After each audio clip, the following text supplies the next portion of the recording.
Hello class, this is the another class with you on CUET Mitra platform, Geography, Prarambh Batch 1, and today's topic is secondary activities. Now we have to know systematically ki what is secondary activities. As we have discussed in yesterday's class, what is primary activity. Secondary activity and other activities also, everything, these activities or every activity includes monetary, you can say receivings or some kind of receivings, that is economic activity. Okay, so let's see in the class what is secondary activity.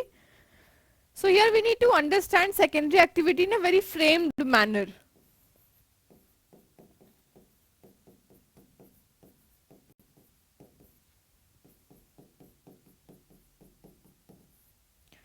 Secondary activity. So initially the first activity is primary activity.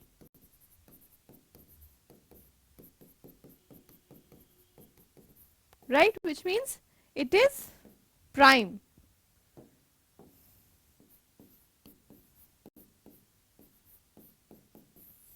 Major. Right, and this activity also gives the raw materials.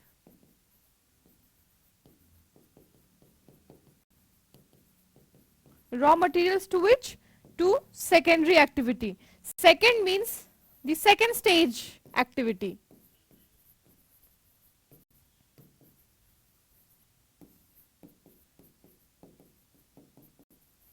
And this second stage activity takes the raw material from the primary activity. Right? And now what is secondary activity? So secondary activity is clearly called as manufacturing.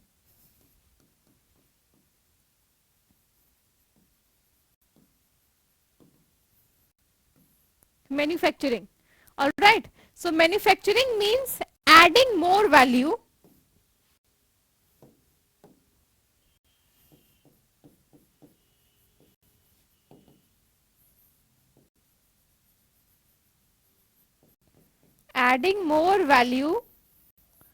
to product via raw material into a finished good.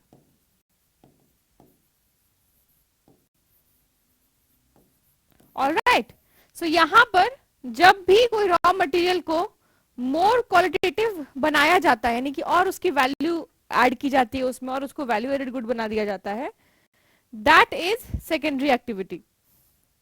Alright, that is secondary activity. ठीक है, चलिए तो आगे हम लोग secondary activity को और description के साथ समझते हैं. Now let's see here introduction to secondary activities. So secondary activities involve transforming raw materials into products for consumption or further use. यानी कि let's say कि खेत में गेहूं उग गया तो इट्स अ प्राइमरी एक्टिविटी, खेती एग्रीकल्चर, और गेहूं को फिर क्या किया, उसको कूट कर उससे आटा हमने निकाल लिया, है ना.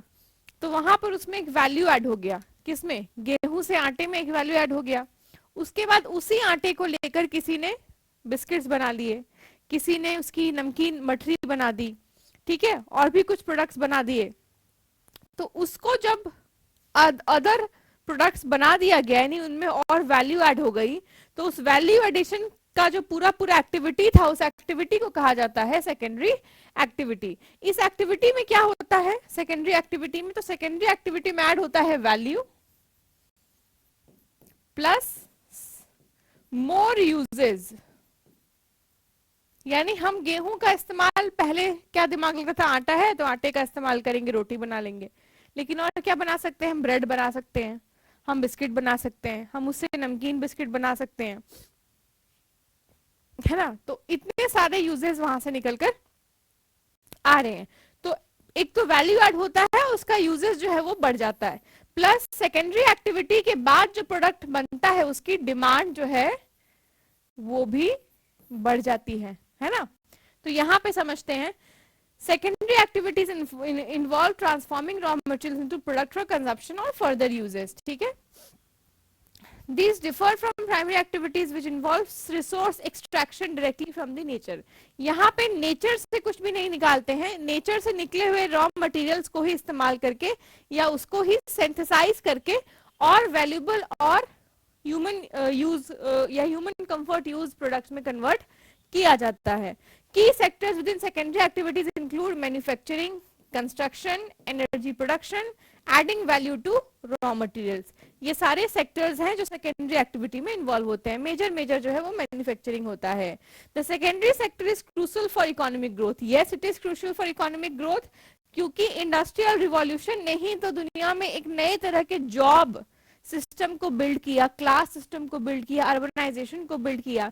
बिफोर इंडस्ट्रियल रिवॉल्यूशन आपको क्या दिखता है? आपको एडमिनिस्ट्रेटिव टाउन्स दिखते हैं.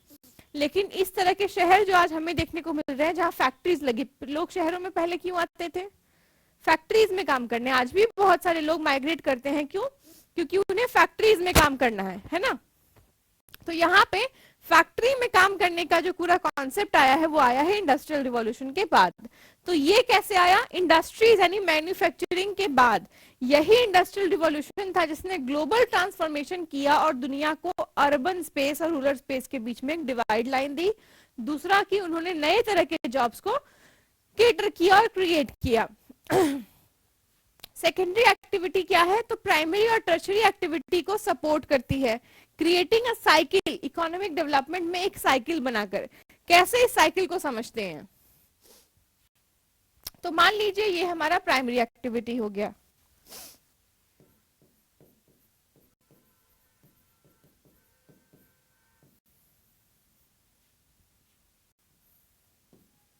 रॉ मटेरियल्स,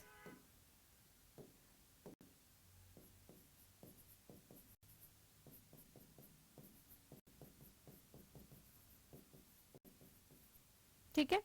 अब यहां पे किसने काम किया? यहां पे काम किया ट्रांसपोर्ट ने, है ना.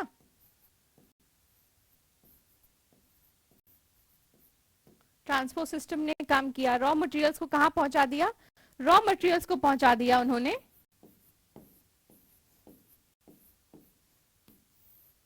मैन्युफैक्चरिंग के लिए.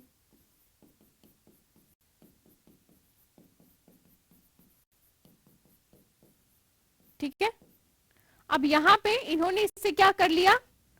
मैन्युफैक्चरिंग के लिए परचेज रॉ मटेरियल्स को.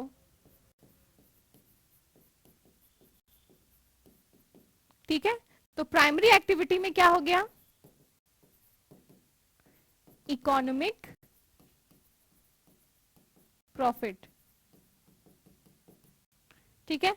अब ये मैन्युफैक्चरिंग क्या हो गया? ये मैन्युफैक्चरिंग क्या देगा आपको? देगा प्रोडक्ट, है ना. ये प्रोडक्ट कहां जाएगा? ये प्रोडक्ट जाएगा मार्केट में.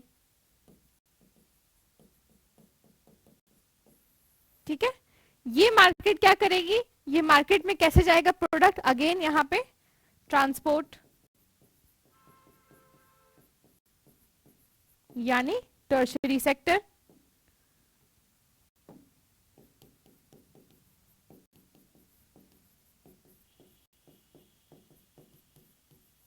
ठीक है. यहां पे भी क्या? यानी टर्शरी सेक्टर.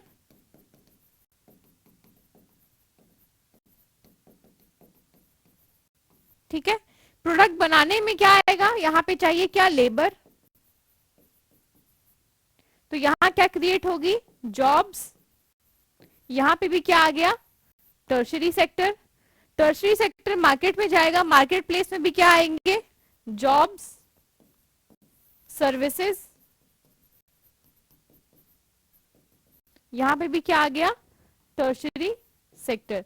तो इस तरीके से कुल मिलाकर जो है वो आपका साइकिल बनाता है. कौन? साइकिल बनाता है आपका secondary sector.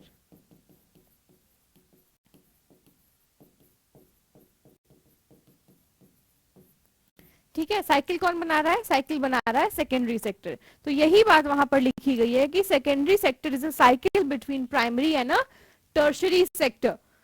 Alright, now let's go to the next slide. So manufacturing का definition and characteristics, because secondary sector को अगर हम समझते हैं तो उसका अलग नाम कह ले जो है वो आपका मैन्युफैक्चरिंग ही है, उसका अलग नाम ही मैन्युफैक्चरिंग है. Now let's see here, manufacturing involves producing value added goods by converting raw materials into finished goods. Very new, very known कि हमें पता है कि हाँ यही होगा. नाउ की कैरेक्टरिस्टिक्स, यूज ऑफ पावर, क्या क्या चाहिए होता है मैन्युफैक्चरिंग के लिए, वो कौन कौन से एसेंशियल रिक्वायरमेंट्स है. तो पावर चाहिए, बिना इलेक्ट्रिसिटी या बिना बिजली के क्या होगा, तो मशीनें चलेंगी नहीं, है ना. तो use of power, large scale production, production बहुत होना होगा क्योंकि डिमांड मार्केट की सफाइज करनी है. तो large scale production and specialise labour, उस लेबर को आता हो वहां पे उस फैक्ट्री में उस हिसाब से काम करना.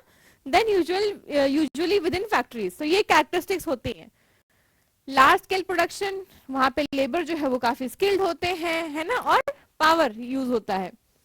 Unlike primary activity, manufacturing requires infrastructure suited for mass production.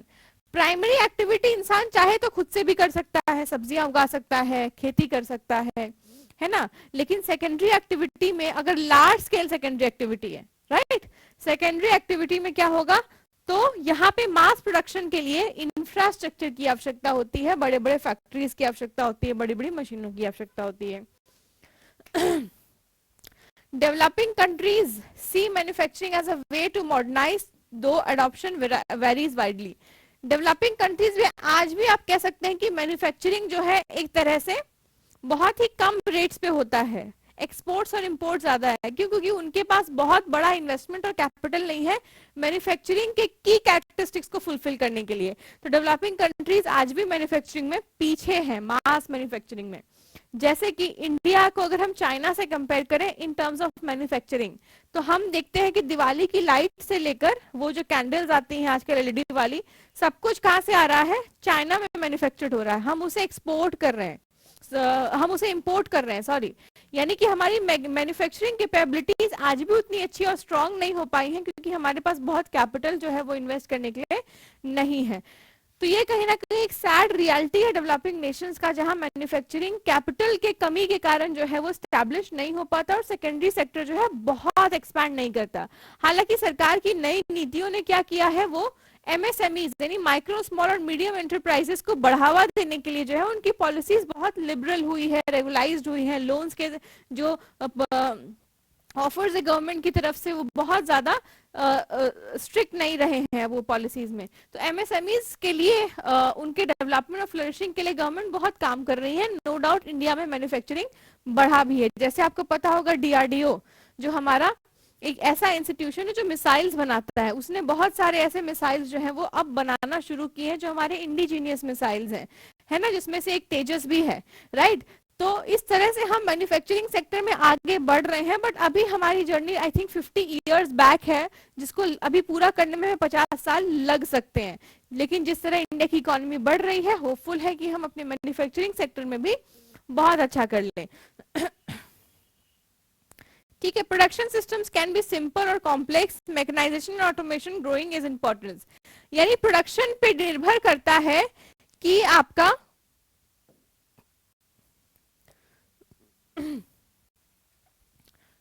जो मैकेनाइजेशन है, मशीन्स है, वो कैसी होंगी, क्या वो सिंपल होंगी या कॉम्प्लेक्स होंगी.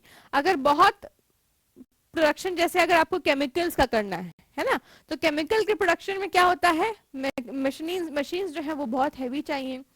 अगर आपको प्रोडक्शन बिस्किट्स का करना है तो वहां पे आपको अवन चाहिए, आपको चर्नर चाहिए, है ना. अगर प्रोडक्शन बड़े बड़े मशीन्स को बनाने का करना है तो और हैवी मशीन्स चाहिए.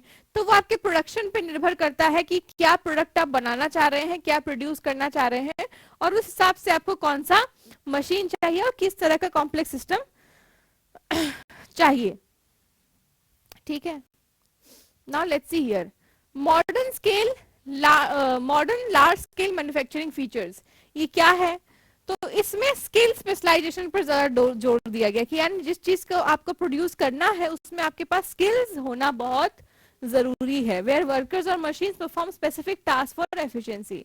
Mechanisation allows machines to take over human task, enhancing productivity. Just a moment.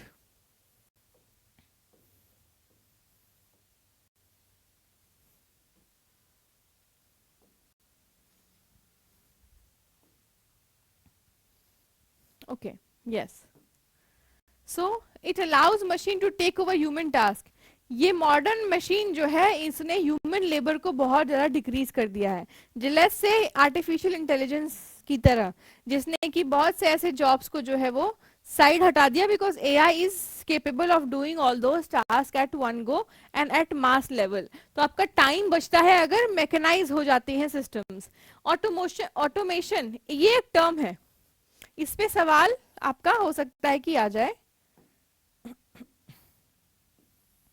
What is automation? Automation का मतलब होता है कि आपके सिस्टम, आपका जो मशीन है उसको 1 2 3 4 5 6 का सिस्टम पैनल पता है और वो इस हिसाब से काम करते रहता है। यानी नंबर 1 मशीन चलेगा, वहां पे कुछ चीजें हो रही हैं, फिर उसके बाद आकर नंबर 2 मशीन में वो प्रोडक्ट जाएगा, फिर नंबर 3 मशीन में जाएगा। तो ये ऑटोमेशन की सुविधा ने मॉडर्न लार्ज स्केल मैन्युफैक्चरिंग को और अच्छा और स्किल्ड और मास इंड्यूस बना दिया है। इसमें क्या है, allowing machines to operate independently with feedback systems. ठीक है, तो यहाँ पे तो आदमी की जरूरत अब मुझे लगता है कि है ही नहीं।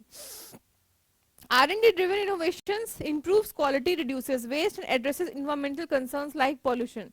यानी रिसर्च डेवलपमेंट के साथ जो इनोवेशंस हो रहे हैं, आज नई नई मशीनें बन रही हैं, वो सब ये देख रहे हैं कि कितने कम प्रदूषण में हम कितना ज्यादा प्रोडक्शन को और बढ़ावा दे सकते हैं, जिससे कि लार्ज स्केल मैन्युफैक्चरिंग जो है वो और ज्यादा फ्लरिश हो जाए।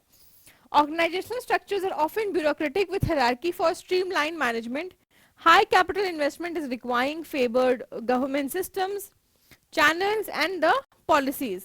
Okay, advance machine technology, significant specialisation, ये क्या क्या है फीचर्स हैं, इसको याद रखना है। Advance machine technology, significant specialisation, division of labour, substantial capital investment, large scale organizations, a bureaucratic manageable system। ये सारे की फीचर्स अगर मैच कर रहे हैं किसी देश में, तो वहां पे ऑटोमेशन की पूरी पूरी सुविधा जो है वो क्रिएट की जा सकती है। नाउ इंडस्ट्रीज जितनी भी हैं वो आपको दिख रहा होगा कि दुनिया में हर जगह पे स्टैब्लिश नहीं हुई है, वो कहीं कहीं पे बफर जोन्स में स्टैब्लिश हुई हैं, बहुत फ्लरिश की हैं। इसका कारण क्या है? इसका कारण है पीछे दिख रहा आपका tagline, that is uneven geographic distribution of industries. इसको समझते हैं कि ये क्या है। तो चूंकि आपको पता है कि इन ज्योग्राफी रिसोर्सेज जो है वो स्कैटर्ड हैं, इधर उधर ज्यादा इवनली डिस्ट्रीब्यूटेड नहीं है ना, अनइवन है। तो footloose industries can be set up in varied locations as they do not rely on specific raw materials। footloose industries मतलब कि जो इंडस्ट्रीज को रॉ मटेरियल्स कहीं पे भी मिल सकता है। footloose यानी यहाँ से उखाड़ के वहां भी ले गए तो कोई दिक्कत ऐसी नहीं है। जैसे कपड़े की इंडस्ट्री, डाइंग इंडस्ट्री है ना, उसको वहां से वहां शिफ्ट कर दिया तो कोई दिक्कत नहीं। टेलरिंग इंडस्ट्री है, right. Manufacturing is concentrated, it's about 10% of world's land area, showing economic centralization। यानी दुनिया के मात्र 10% इलाकों में ही मैन्युफैक्चरिंग जो है वो केंद्रित है, कॉन्सेंट्रेटेड है, जो दिखाता है कितना अनइवननेस और कितना केंद्रित है, कितना सेंट्रलाइज्ड है मैन्युफैक्चरिंग, है ना। इसीलिए जो है, जो ब्रांड्स हैं वो बहुत ज्यादा महंगे इसलिए भी क्योंकि एक स्पेसिफिक जगह से आते हैं इंडिया में। ठीक, जैसे एप्पल है, एप्पल की इंडस्ट्री क्या है, एप्पल की इंडस्ट्री इंडिया में फर्स्ट टाइम लगी हुई है, लेकिन वो तो इंपोर्ट हो रहा था पूरा पूरा फोन, इसलिए वो इतना महंगा था। तो वो दिखाता है कि उस प्रोडक्ट का सेंट्रलाइजेशन कितना ज्यादा है ना, कितना केंद्रित है वो। Industrial sites aim to minimise cost, example labour, example transport, maximise profit margin. तो हमेशा इंडस्ट्रीज जो है वो प्रॉफिट की तरफ जाती हैं कि जितना प्रॉफिट हम करेंगे उतना एंटरप्रेन्योर्स का फायदा है। ठीक है, तो इन कॉस्ट को वो मैनेज करती है। For example American corn belt shows agriculture spread versus industrial concentration. Geographic distribution depends on infrastructure, skill, labor and proximity to resources। यहाँ पे क्या दिखा रहा है कि जहां पे ज्यादा फायदा है वो चीज वहां पर और फूलती है। जैसे एग्जांपल अमेरिका में जो भुट्टे हैं उसकी खेती के इलाकों में कोई इंडस्ट्री सेटअप नहीं हुआ है, क्योंकि भुट्टे की खेती से बहुत ज्यादा इनकम है, तो वहां पे इंडस्ट्रीज नहीं डेवलप हुई। यानी कि जोग्राफिकल डिस्ट्रीब्यूशन के साथ अगर वहां पे ब्यूरोक्रेसी अच्छी है, सिस्टम अच्छा है, मैनेजमेंट अच्छा है, तो इंडस्ट्रीज का प्रॉफिट मार्जिन बहुत अच्छा होगा। क्योंकि हर जगह पे अनइवन जोग्राफिकल डिस्ट्रीब्यूशन है रिसोर्सेज का, इसलिए हर जगह पे इंडस्ट्रीज को सेटअप करना प्रॉफिटेबल नहीं होता है। इसीलिए कोई भी इंडस्ट्रीज जो है इन सारे एस्पेक्ट्स को देखते हुए अपनी इंडस्ट्री को लगाता है। जैसे इंडिया में इस तरह का एक स्पेसिफिक लोकेशन जिसको इंडस्ट्रियल टाउन पहला कहा गया वो है जमशेदपुर, जो जमशेदजी टाटा ने स्टैब्लिश किया था। Now what are the factors influencing industrial locations? कौन कौन से फैक्टर्स हैं? तो पहला है आपका मार्केट एक्सेस, यानी कि जहां पे भी इंडस्ट्री लग रही है वहां से मार्केट जो है वो पास होना चाहिए। रॉ मटेरियल्स की प्रॉक्सिमिटी, यानी कि जो रॉ मटेरियल हमको चाहिए हैवी इंडस्ट्रीज के लिए खास तौर पर, कि मान लीजिए किसी को स्टील बनाना है तो स्टील के लिए कोयला जो है वो चाहिए होता है, एल्युमिनियम चाहिए, तो क्या वो कोयला और एल्युमिनियम आसपास है या नहीं है? तो उसकी प्रॉक्सिमिटी अगर क्लोज है रॉ मटेरियल्स की तो वो सही है, वहां पे इंडस्ट्री लग सकती है। लेबर सप्लाई, वहां पे लेबर की सप्लाई जो है वो अच्छी होनी चाहिए। एनर्जी सोर्सेज यानी कि बिजली, पानी, ये सब चीजें भी वहां पे उपलब्ध होनी चाहिए। उसके बाद एफिशिएंट ट्रांसपोर्ट नेटवर्क, रोड्स जो बहुत अच्छे होने चाहिए, प्लेन एरिया पे होना चाहिए ताकि रोड्स के या रेलवे के कंस्ट्रक्शन में दिक्कत ना आए और आसानी से ट्रांसपोर्ट हो सके, रॉ मटेरियल आ सके, प्रोडक्ट्स जा सके। और उसके बाद है कम्युनिकेशन फैसिलिटीज, जो कोऑर्डिनेशन और एक्सपोर्ट फोकस इंडस्ट्रीज के लिए बहुत जरूरी है। ठीक है, तो ये सारा देखिए यहाँ पे एक चैनल बना है, market, transport, energy, land, raw material, labour, capital, ये सारे एस्पेक्ट जब मीटअप होते हैं तो वो लोकेशन बफर में, सेंटर में एक इंडस्ट्री का बन पाता है। Now classification of manufacturing industries by size. Size मतलब आकार के पैमाने पे, अगर if we consider that on the basis of size, तो कौन सी इंडस्ट्रीज जो है वो हैं जिनको बांटा गया है। तो लेट्स सी दैट। तो हाउस होल्ड और cottage industries are the small scale industries. ठीक है, यहाँ पे है ना, जो घरों में जो रुई पीटने का, धागों का, आपका कपड़ा का जो सूता है उसको निकालने का काम होता है, ये हाउस होल्ड इंडस्ट्रीज है। और इंडस्ट्रियल रिवॉल्यूशन के पहले कॉटेज इंडस्ट्री हाउस होल्ड ही हुआ करती थी, घरों में महिलाएं काम करती थी कपड़े बीनने का। हमारी पहली जनरेशन भी ये काम किया करती थी।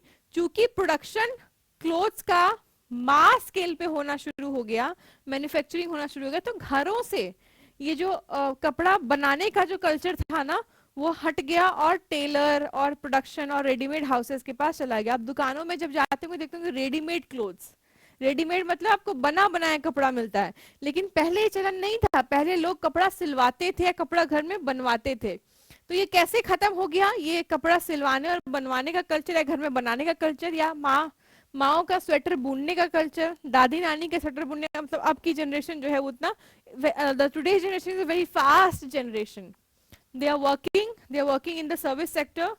लेकिन स्वेटर शायद बहुत कम लोग हैं जो वो बुन रहे हैं, इतना टाइम दे रहे हैं उसको। क्यों? क्योंकि मास प्रोडक्शन हो गया है स्वेटर्स का, है ना, इंडस्ट्रीज ने उसको बहुत बना दिया है। बाजार में आपको जितना का आप ऊन लाएंगे उसको बीनेंगे, जितना टाइम और मेहनत लगेगा उससे कम में आपको एक बना बनाया स्वेटर मिल जाएगा।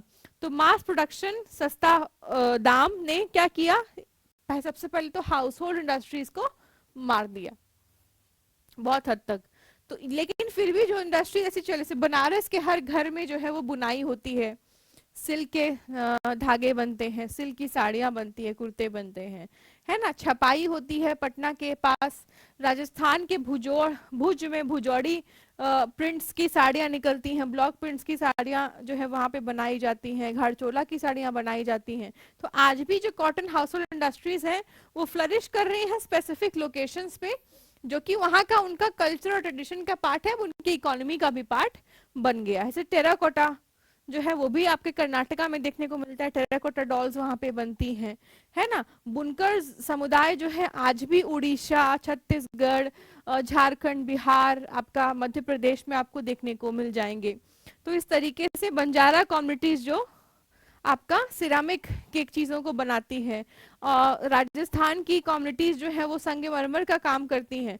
तो ये इंडस्ट्रीज जो है वो उनके कल्चर का पार्ट थे, अब उनके इकोनॉमी का पार्ट हो गई हैं, लेकिन स्मॉल स्केल इंडस्ट्रीज में आज भी कपड़ा, food items, fabric, mat, woollen crafts, local resources, ये सब आता है।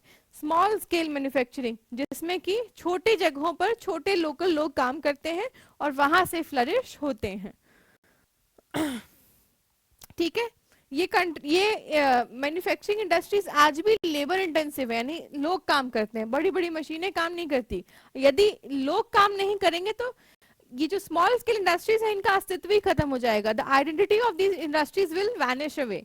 ठीक है, तो इसीलिए इनमें लोगों का काम करना जरूरी है, बिकॉज एम्प्लॉयमेंट खत्म, अदरवाइज पर्पस ही क्या है स्मॉल स्केल इंडस्ट्रीज को फुलफिल करने का, जब they all are shifting with the same temperament of large scale industries where the machines are the beholders and the men are outsides. तो यहाँ पे लार्ज स्केल, हाँ यहाँ पे ये एम्प्लॉयमेंट को सिग्निफिकेंस देते हैं कि भाई नौकरी होनी चाहिए, लेकिन large scale manufacturing requires significant capital, advance technology, ठीक है, मशीन इंटेंसिव।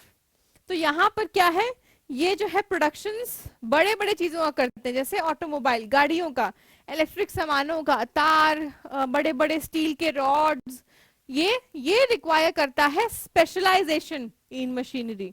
तो वहां पर उनके पास मशीन इंटेंसिव जो है वो काम हो रहा है, और ये मेजर बड़े बड़े कामों के लिए इस्तेमाल में लाए जाते हैं।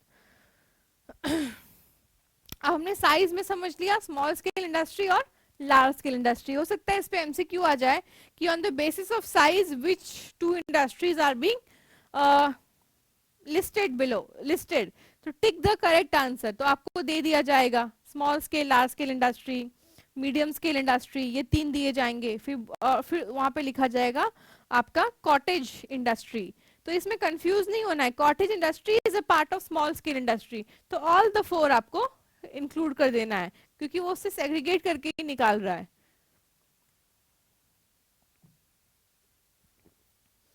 Types of manufacturing industries based on inputs. Inputs मतलब क्या उसमें डाल रहे हैं, कौन सा रॉ मटेरियल डाल रहे हैं। तो पहला है एग्रो बेस्ड, जिसमें एग्रीकल्चर से सामान डल रहा है, तो पहला है एग्रो बेस्ड इंडस्ट्री, ठीक है, जैसे टेक्सटाइल, रबर। दूसरा है मिनरल बेस्ड, जिसमें आयरन, स्टील, एल्युमिनियम, ये सब है। ये सारे एमसीक्यूज बनाएंगे आपके, याद रखना। Agro based industry is a industry based on agriculture, metals, soil और forest. So agro-based industry is based on agriculture, soil and forest. ये 2 मेटल यहाँ से हट गया। तो मिनरल बेस्ड इंडस्ट्रीज जैसे iron, steel, aluminium, critical in heavy manufacturing, ये बड़े इंडस्ट्रीज को सपोर्ट करते हैं। कौन? Mineral based industry. यहाँ पे भी एक एमसीक्यू बन सकता है कि mineral based industry supports majorly to which industries? Heavy industries, light industries, household industries, no industries, heavy industries और large industries. Chemical based industries rely on chemical processes, example petrochemical, plastic production. तो ये एक industry जिसमें कि chemical as a raw material इस्तेमाल किया जाता है, ठीक है ना। फॉरेस्ट बेस्ड इंडस्ट्री, जिसमें कि अब ये अलग है, एग्रो और फॉरेस्ट में अलग है, ठीक है। एग्रो में एग्रीकल्चरल प्रोडक्ट्स यूज होते हैं, फॉरेस्ट वाले में फॉरेस्ट वाले यूज होते हैं, जैसे बैम्बू, टिम्बर, सैंडल, है ना, आपका शीशम, पेपर रिलेटेड प्रोडक्ट्स, ये सारी चीजें फॉरेस्ट बेस्ड इंडस्ट्रीज हैं।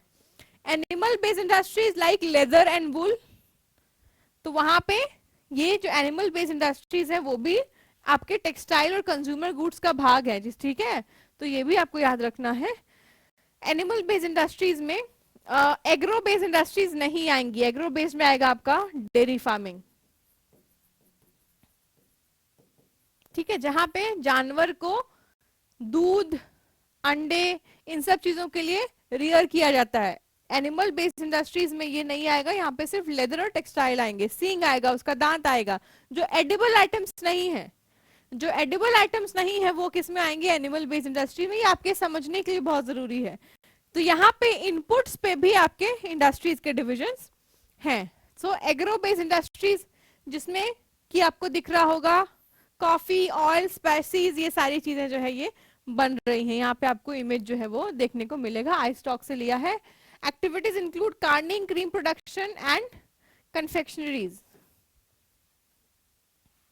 Activities, traditional preservation methods like drying, pickling, incorporate modern techniques, ये सब चीजें यहाँ पे इस्तेमाल हो रही है। उसको सुखाना, उसको धोना, उसका प्रिजर्वेशन करना, ठीक है। ये इंडस्ट्री जो है वो क्रूशियल एम्प्लॉयमेंट प्रोवाइड करती है रूरल एरियाज में। खेत से ही निकल कर आ रहा है, फलों को पैकेज में डालना से, शिमला में क्या है, सब्जियों को पैकेजिंग करना, तो शिमला के लोग ही वहां पे एम्प्लॉयड हैं, क्योंकि शिमला से सब्जियां ठंड की आती हैं पूरे साल, ठीक है। या कश्मीर से सेब को, तो सेब को पेटियों में बंद करना, ये वहां पे एक एम्प्लॉयमेंट का पूरा पूरा काम है।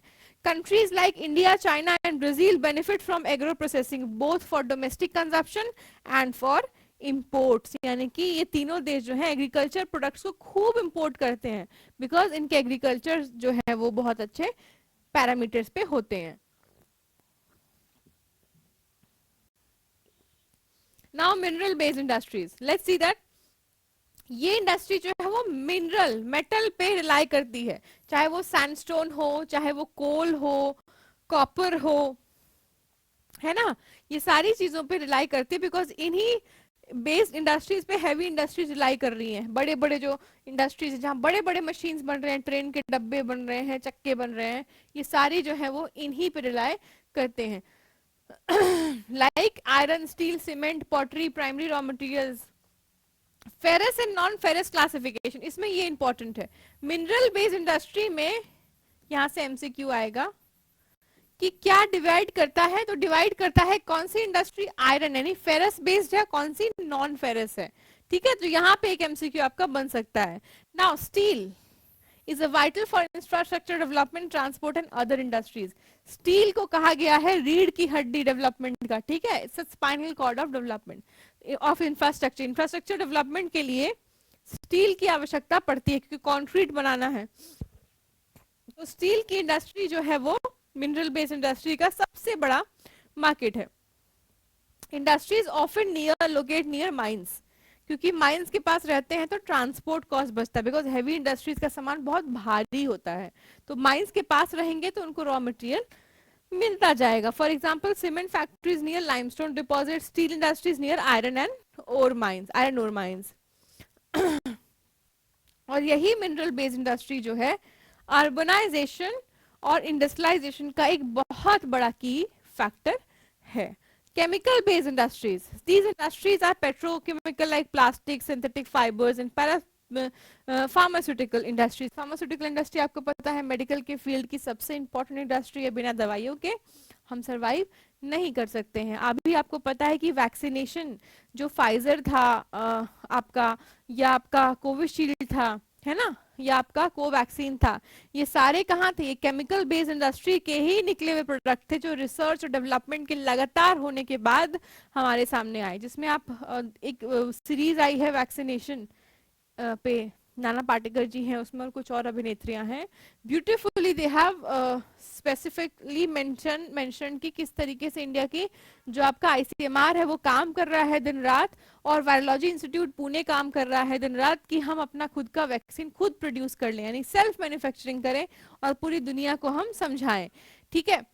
तो यहाँ पे chemical based industry is crucially important for fertilisers, जिससे कि हमारी उर्वरक क्षमता हमारे खेतों की बनती और प्रोडक्शन अच्छा होता है। दवाइयों के लिए पेट्रोकेमिकल इंडस्ट्रीज में पेट्रोलियम जेली बनता है, बहुत सारे क्रीम्स बनते हैं, लोशंस बनते हैं, अलग अलग दवाइयां बनती हैं। और फिर आपका oil, coal, wood and other natural resources की भी आवश्यकता पड़ती है केमिकल इंडस्ट्रीज को। हाई इकोनॉमिक वॉल्यूम और एक्सपोर्ट पोटेंशियल जो है मल्टीपल सेक्टर्स में है इनका, है ना, जैसे यूरिया का मल्टीपल सेक्टर में एक्सपोर्ट है, right. Example like synthetic fibre, chemical for construction, consumer goods, ये सारी चीजें यहाँ पर है। लेकिन इस इंडस्ट्री के साथ जो सबसे बड़ा चैलेंज है वो है पॉल्यूशन का। आपको भोपाल गैस ट्रेजेडी याद होगी, जिसमें कि साइनाइड जो है वो बनकर निकलता है एक ऐसे ही केमिकल बेस्ड इंडस्ट्री से, और वो पूरे भोपाल को लगभग खत्म कर देता है, ठीक है। तो हमें इस चीज के साथ भी बहुत स्पेसिफिक होना पड़ेगा कि, या चेरनोबिल का आपको डिजास्टर अगर पढ़ना है, चेरनोबिल डिजास्टर जब यूएसएसआर एक साथ था, आज के यूक्रेन में, वो भी पूरे शहर को बर्बाद कर देता है। तो केमिकल्स पोटेंशियली जो है वो क्या है, they are the death threats, जिसको कि बहुत ज्यादा स्पेसिफिक प्रिजर्वेशन के साथ इस्तेमाल करना चाहिए, otherwise this can be lead to a death tragedy. और इसीलिए पॉल्यूशन जो है केमिकल इंडस्ट्रीज का सबसे बड़ा कारण है, जिसकी वजह से लेदर इंडस्ट्री जहां पे केमिकल्स का इस्तेमाल किया जाता था, उसको प्रिजर्व करने के लिए उसको कानपुर से हटा दिया गया, शिफ्ट कर दिया, क्योंकि वो कानपुर में बह रही गंगा को बहुत टॉक्सिक पॉल्यूशन देता था। तो टॉक्सिसिटी पॉल्यूशन में वाटर, लैंड, इन सब में केमिकल इंडस्ट्रीज जो है वो हाईली पोटेंशियल होते हैं पॉल्यूशन के लिए। तो इसमें रेगुलेटरी कंप्लायंसेस जो है वो जरूरी है। ये देख सकते हैं आप, this is the largest chemical based industry of Germany's Ludwigshafen. ठीक है, यहां पर आपको दिख रहा है कि ये एक इंडस्ट्री है जो केमिकल बेस्ड इंडस्ट्री है। This is the world's largest chemical based industry, आपको इमेजेस में दिख रहा होगा। Now forest based raw materials, ये भी हम समझते हैं। So forest provide timber, bamboo and other resources. अभी आप सबको पता होगा कौन सी मूवी थी वो, पुष्पा राज, पुष्पा, जिसमें रेड सैंडलवुड यानी कि लाल चंदन को चुराने वाले पूरे लोगों के बारे में वो पूरी मूवी बनी है। और ये एक्चुअली होता है क्योंकि लाल चंदन जो है वो बहुत महंगा बिकता है मार्केट में। ठीक है, तो इस तरीके से फॉरेस्ट बेस्ड इंडस्ट्रीज किस तरह से सेटअप होती है और उसका क्या डिमांड है। आपको पता होगा कि forest provides variety of woods, है ना, टिम्बर देते हैं वो, सैंडल देते हैं, बैम्बू देते हैं, रबर ट्री है, etc and etc. Forest based industry support the supply chain for construction and consumer goods. Consumer goods में क्या, कुर्सी, सोफा, टेबल, बेंच, फाइबर, जितने भी वुडन सामान है, duster, bench, anything you see around yourself that's made up of wood. Sustainable forest management is crucial for long term ability of this resources. यानी इन consumer goods की आवश्यकता तो हम पूरी कर रहे हैं, लेकिन क्या हम सस्टेनेबली इसका इस्तेमाल कर रहे हैं, नहीं कर रहे हैं, ये भी एक क्वेश्चन समझ में आ सकता है। Example, paper industry relies on bamboo, furniture industry on high quality of timber wood.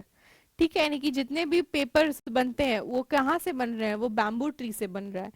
ठीक है, तो यहाँ पे आप देख सकते हैं कि हम कितना फॉरेस्ट पे रिलाई कर रहे हैं, लेकिन इसका क्रिटिकल इस्तेमाल अगर हम नहीं करेंगे तो we will lose our forest very soon in the near future.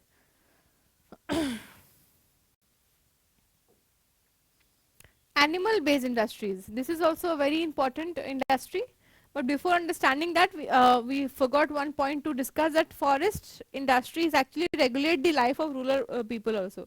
गांव के लोगों को फॉरेस्ट में जाने की आजादी नहीं होती है, वो जा नहीं सकते क्योंकि वो फॉरेस्ट क्या है, रिजर्व एरिया में आ गया, वो उनके गांव की प्रॉपर्टी थी, अब वो रिजर्व एरिया में आ गए, तो वहां से थोड़ा बहुत जो वो चुन बीच कर लाते थे अपने जीवन यापन के लिए वो खत्म हो जाता है। तो इस तरह के चैलेंजेस वहां के लोग भी फेस करते हैं, जहां पे गवर्नमेंट जो है वो फॉरेस्ट एक्वायर कर लेती है for the industrial purposes. Now animal based industry, is this industry includes leather, wood used in fashion, furniture, household goods, leather production like wood, textile and ivory goods cater consumer demand for fashion and utility. Of course fashion and utility, अभी आपको पता होगा कि एक influencer और एक speaker है, उन्होंने शायद कोई बैग कैरी किया था और जिस पर की बहुत ट्रोल हुई कि that's a leather bag, and she is a motivational speaker, she speaks a lot on spirituality and divine.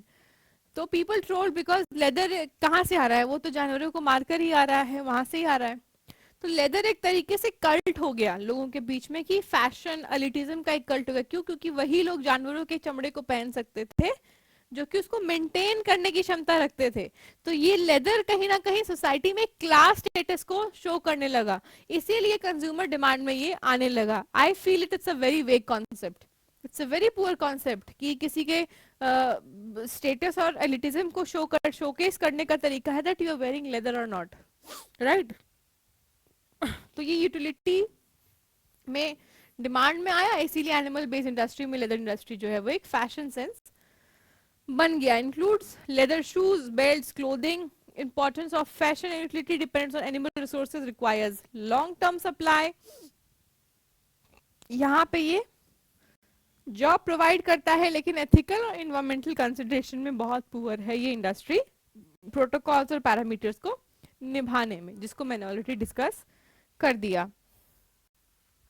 Industry is based on output and product. Input पे तो हमने बात कर लिया कि रॉ मटेरियल्स पे क्या है, एग्रो बेस्ड हैं, पेट्रो बेस्ड हैं, केमिकल बेस्ड हैं, फॉरेस्ट बेस्ड हैं, मिनरल बेस्ड हैं, है ना। लेकिन आउटपुट वो क्या बना रही है, प्रोडक्ट क्या सेल कर रही है, उस पर भी डिवीजन हुआ है इंडस्ट्रीज का, वो भी आपको जानना और समझना बहुत जरूरी है। So industries are classified by the nature of their output. Basic consumer goods industries, जहां पे कंज्यूमर की बेसिक आइटम की इंडस्ट्री है, जैसे कि खाने पीने की, मसालों की, है ना, कपड़ों की। Basic industry produce goods like iron, steel, essential raw materials for the other industries. Sorry, basic industry is the industry for the other industries.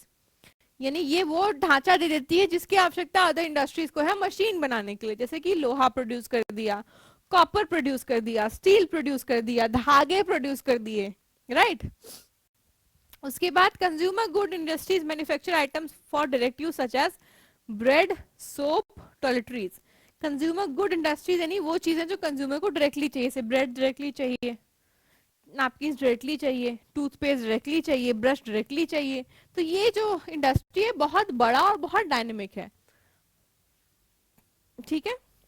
Basic industry support infrastructure, consumer goods, meet immediate consumer needs. ये basic industry तुरंत consumer की needs को पूरा करती है, packaged industry है। Examples includes electronics, appliances, personal care products and packaged foods. ये सारी चीजें, हालांकि ये सब जो है ये प्रिजर्वेटिव्स कैरी करती हैं and it's highly not good for your health. तो जितना हो सके आप ताजा पका के खाना खाएं, that is good for your health. Market demand drives consumer good production influencing location and distribution. यहाँ पे भी इंडस्ट्रीज जो आउटपुट पे बेस्ड है उनका भी अपना एक मार्केट होता है, यानी कि गांव के लोग अगर हो सकता है भारत के ब्रेड बहुत ज्यादा कंज्यूम ना करें, लेकिन साबुन, तेल, साबुन, कपड़े धोने की साबुन की टिकिया, सर्फ जो है वहां का भी कंजप्शन का एक पार्ट बन गया है, तो वहां के भी लोग इसको कंज्यूम करते हैं। लेकिन ब्रेड एंड बटर जिस तरह से शहर में बिकेगा उस तरीके से हो सकता है कि गांव में बिके, बिल्कुल नहीं बिकता है। People less consume bread and butter. तो वहां हर एक कंज्यूमर बेस्ड गुड का एक मार्केट एरिया डिसाइडेड होता है कि यहाँ पे तो बिकेगा ही बिकेगा, है ना। इसलिए लोग ब्रांडेड क्लोथ्स का शॉप जो है वो शहरों में खोलते हैं क्योंकि वहां लोगों की परचेसिंग कैपेसिटी ज्यादा है। गांव में लोग मिनिमल कपड़ों की दुकानें खरीदते हैं जहां कम दामों में भी कपड़े लोग पहन सके। तो कंज्यूमर बेस्ड इंडस्ट्री जो है वो मार्केट एफिशिएंसी को देखकर खोली जाती है। Now concept of high technology industries. High tech industries involve advanced technology, significant R&D, forming tech hubs, tech polys, etc. etc. Example includes Silicon Valley in the US and technopolis regions in India like Bengaluru and Hyderabad. यहाँ पे high tech industries बनी जिसने की software development, software tools, software operations, है ना, इन सब चीजों पे काम किया और दुनिया को अलग अलग कामों के लिए अलग अलग सॉफ्टवेयर दे दिए। कैन यू इमेजिन कि यूएस और यूरोप में बॉडीगार्ड नहीं रखते लोग, बॉडीगार्ड रखने के लिए भी एक सॉफ्टवेयर है कि आप बॉडीगार्ड ना रखें फिर भी आपके आसपास बॉडीगार्ड्स हैं, ठीक है, दैट्स अ सॉफ्टवेयर। आपके घर में चौकीदार नहीं है, आपका सॉफ्टवेयर आपका चौकीदार है। इस तरह से हाईटेक इंडस्ट्रीज ने अपना एक अलग मार्केट जो है वो बना दिया और सबसे हाई पेइंग जॉब्स जो है वो आपको सिलिकॉन वैली में हाईटेक इंडस्ट्रीज दे रही हैं, like biotechnology, software employing skill professionals, electronics, CAD, robotics, artificial intelligence, electronic controls, augmentation, ये सारी चीजें जो है ये यहाँ पे आपको देखने को मिल रही हैं, ठीक है। These regions often feature modern facilities with labs, offices, plants, plant business parks. Technopolis shows the shift towards knowledge-based industries or knowledge-based intensive industries with high productive value. ठीक है, तो ये एक नए तरीके का इंडस्ट्री जो है वो हमें आज के टाइम पे देखने को मिल रहा है। Conclusion: the role of manufacturing in the economy. It is very important because without manufacturing we cannot think about prior economic development. As we see the example of US, as we see the example of China, as we see the example of many European nations which are now been developed because of they had advanced themselves 300 years back with industrial revolution and manufacturing. तो manufacturing जो है वो बहुत ही आवश्यक है किसी भी economy के बहुत ज्यादा डेवलप होने के लिए, क्योंकि वो जॉब्स देता है, सिक्योरिटी देता है, इकोनॉमिक चैनल्स लेकर आएगा। इसीलिए तो हमारे प्राइम मिनिस्टर ने भी क्या कहा था, मेक इन इंडिया, जो उनका पूरा लोगो है कि आप भारत में बनाइए, मैन्युफैक्चर इन इंडिया। क्योंकि if you will make in India, that will creator the job to the Indian people, that will cater job security to the people who belongs India, that will cater the economic circulation flow in India, that will ultimately going to boost the economy of India. क्योंकि India में क्या है, आपको diversity देखने को मिलेगी manufacturing के terms में, आपको लोकेशन अच्छा मिलेगा, ट्रांसपोर्ट अच्छा मिलेगा, यूथ लेबर आपको मिलेगा। Innovation and modernization in manufacturing lead to efficiency and environmental sustainability. Manufacturing classification reveals diverse types, inputs, outputs with distinct economic roles. Future manufacturing trends focus on sustainability and green technology, reducing environmental impact. यानी कि कल को अगर कल की बात करें हम, तो जिस तरह से ग्रीन इंडस्ट्रीज की बात चल रही है, यानी कि हम सनलाइट यानी सोलर एनर्जी का उपयोग लें, हम फ्यूल का उपयोग ना करें, हम जो है फिल्ट्रेशन कर लें अपने रेसिडुअल्स का, इन तरीकों से हम ग्रीन इकोनॉमी को जो है वो उत्पन्न करें। We make green economy that is sustainable, viable and environmental friendly. तो इस तरह के साथ इन चीजों को अडॉप्ट करते हुए जो है हम अपनी मैन्युफैक्चरिंग को आगे हमारी इकोनॉमी के लिए बढ़ाएं, and that will also be great for the coming society. की टेकअवेज जो है ये देख लेते हैं एक बार revise. The secondary sector transforms raw material into products, creating an economic link between primary and tertiary sectors, जो हमने साइकिल ऑलरेडी समझा है। Manufacturing drives economic growth, providing employment, raising national income. Geographic factors influence industry, location, raw material, proximity, ये सारी चीजें जो है। Manufacturing industries are diverse, जिनका क्लासिफिकेशन किया है हमने साइज, इनपुट्स एंड आउटपुट्स पर। हाईटेक इंडस्ट्रीज एंड टेक्नोपोलिस जो है आज के मॉडर्न इंडस्ट्री लैंडस्केप्स का एक बहुत बड़ा हिस्सा है। Future manufacturing trends are sustainability, viability and green economy. तो ये आपका चैप्टर था and we are ending it today. So let's meet for the next chapter next week, tertiary sector. इससे क्वेश्चंस आपके कहाँ से आएंगे, क्लासिफिकेशन पर आएंगे, इंडस्ट्री लोकेशन पर आएंगे, आपके टेक्नोपोलिस क्या है, ऑटोमोशन क्या है ना, आर्टिफिशियल इंटेलिजेंस क्या है, किस तरह से इंडस्ट्री काम करती है, हाईटेक इंडस्ट्री किसको कहते हैं, एग्रो बेस्ड इंडस्ट्री किसको कहते हैं, ये सब चीजों के टर्मिनोलॉजीज पे सवाल सेकेंडरी इंडस्ट्री से हो सकता है कि आ जाए। तो टर्मिनोलॉजीज को अच्छे से पढ़िए, उसके पॉइंटर्स को अच्छे से पढ़िए और क्लास को देखिए। ठीक है, thank you. Please subscribe our channel on YouTube।